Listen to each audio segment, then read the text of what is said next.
ನಾನಿವಾಗ ಚಿಕನ್ ಸುಕ್ಕ ಮಾಡೋದು ಹೇಗೆ ಅಂತ ತೋರಿಸ್ತಾ ಇದ್ದೀನಿ. ಈ ರೆಸಿಪಿನ ಹೇಗೆ ಮಾಡೋದು ಅಂತ ಕರೆಕ್ಟಾಗಿ ಗೊತ್ತಾಗಬೇಕು ಅಂದರೆ ಈ ವಿಡಿಯೋನ ಫಾರ್ವರ್ಡ್ ಮಾಡದೆ ನೋಡಿ. ಇದು ಚಪಾತಿ ಜೊತೆ, ರೊಟ್ಟಿ ಜೊತೆ, ಪರಾಟ ಜೊತೆ ಮತ್ತು ಅನ್ನದ ಜೊತೆ ಅಂತೂ ತುಂಬಾ ಚೆನ್ನಾಗಿರುತ್ತೆ.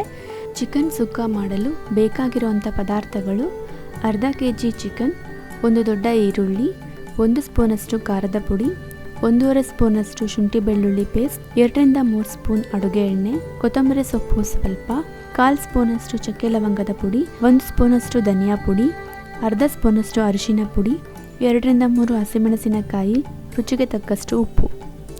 ಈ ಎಲ್ಲ ಪದಾರ್ಥಗಳನ್ನು ಉಪಯೋಗಿಸ್ಕೊಂಡು ಚಿಕನ್ ಸುಕ್ಕ ಹೇಗೆ ಮಾಡೋದು ಅಂತ ನಾನಿವಾಗ ತೋರಿಸ್ಕೊಡ್ತಾ ಇದ್ದೀನಿ. ಫಸ್ಟ್ ಒಂದು ಪ್ಯಾನ್ ತೊಗೊಂಡಿದ್ದೀನಿ.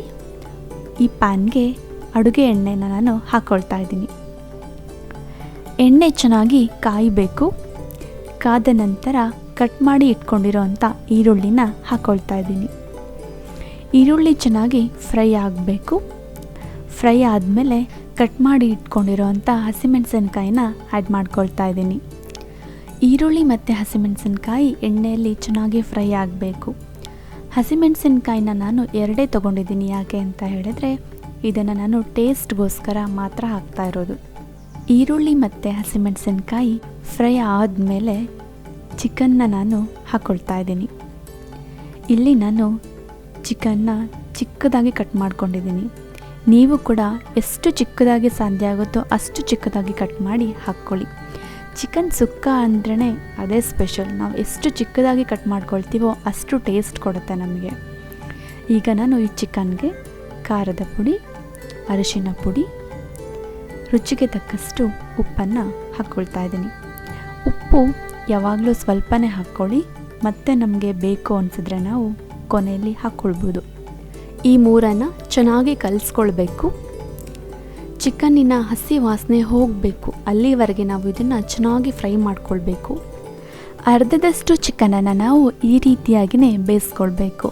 ಯಾಕೆ ಅಂತ ಹೇಳಿದರೆ ನಾನಿಲ್ಲಿ ಯಾವುದೇ ಪದಾರ್ಥಗಳನ್ನು ಗ್ರೈಂಡ್ ಮಾಡಿ ಹಾಕ್ತಾ ಇಲ್ಲ. ಎಲ್ಲ ಪುಡಿಗಳನ್ನೇ ಹಾಕಿ ಮಾಡೋದ್ರಿಂದ ಮೊದಲೇ ನಾವು ಎಷ್ಟು ಸಾಧ್ಯನೋ ಚಿಕನನ್ನು ಅಷ್ಟು ಬೇಯಿಸ್ಕೊಂಡ್ರೆ ಚೆನ್ನಾಗಿರುತ್ತೆ. ನಾನಿವಾಗ ಇದಕ್ಕೆ ಮುಚ್ಚಳ ಮುಚ್ಚಿ 5ರಿಂದ 10 ನಿಮಿಷಗಳ ಕಾಲ ಬೇಯಲಿಕ್ಕೆ ಬಿಡ್ತೀನಿ. ಯಾಕೆ ಅಂತ ಹೇಳಿದರೆ ಚಿಕನ್ನಲ್ಲಿರೋ ನೀರೆಲ್ಲ ಚೆನ್ನಾಗಿ ಬಿಟ್ಕೊಳ್ಬೇಕು, ಅದಕ್ಕೋಸ್ಕರ. ಈಗ ನೋಡಿ, ಚಿಕನ್ನಲ್ಲಿರೋ ನೀರೆಲ್ಲ ಚೆನ್ನಾಗಿ ಬಿಟ್ಕೊಂಡಿದೆ. ಇದನ್ನು ಒಂದು 2 ನಿಮಿಷ ಅದು ಡ್ರೈ ಆಗೋವರೆಗೆ ಸ್ವಲ್ಪ ಫ್ರೈ ಮಾಡ್ಕೊಳ್ಳಿ. ನಂತರ ಇದಕ್ಕೆ ನಾನು ಶುಂಠಿ ಬೆಳ್ಳುಳ್ಳಿ ಪೇಸ್ಟನ್ನ ಆ್ಯಡ್ ಮಾಡ್ಕೊಳ್ತಾ ಇದ್ದೀನಿ. ಈ ಶುಂಠಿ ಬೆಳ್ಳುಳ್ಳಿ ಪೇಸ್ಟನ್ನು ನಾನು ಮನೆಯಲ್ಲೇ ರೆಡಿ ಮಾಡ್ಕೊಂಡಿದ್ದೀನಿ. ನೀವು ಕೂಡ ಆದಷ್ಟು ಮನೆಯಲ್ಲೇ ಮಾಡ್ಕೊಳ್ಳೋಕ್ಕೆ ಟ್ರೈ ಮಾಡಿ.